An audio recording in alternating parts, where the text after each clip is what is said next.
Salut à tous, on se retrouve aujourd'hui pour la review de la vague 1 des DLC de Mario Strikers Battle League. Bon, c'était sûr que ce jeu allait avoir des DLC comme tous les jeux de sport Mario récents, Mario Tennis, Mario Golf, etc. Vu à quel point il manque des personnages et du contenu. Et cette vague 1 apporte le personnage le plus attendu qui n'était pas là à la sortie du jeu, Daisy. Ouais, ça paraissait quand même super bizarre qu'il y ait un Mario Strikers sans Daisy.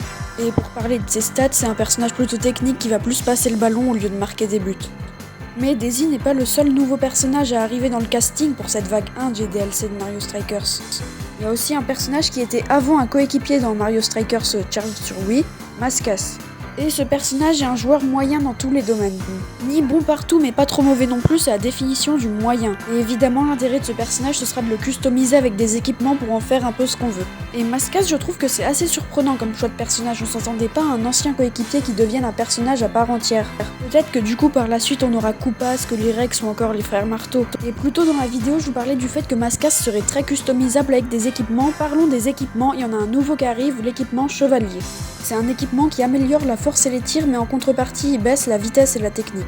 Et maintenant, je vais vous parler du changement le plus mineur de ce DLC, le nouveau stade, les ruines du désert.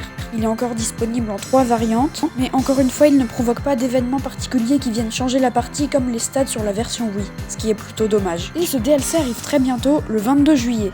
C'est cool de voir qu'ils sortiront rapidement les mises à jour, ce serait tellement bien s'ils pouvaient en faire de même avec Mario Kart 8 Deluxe. Et évidemment, ce sera gratuit.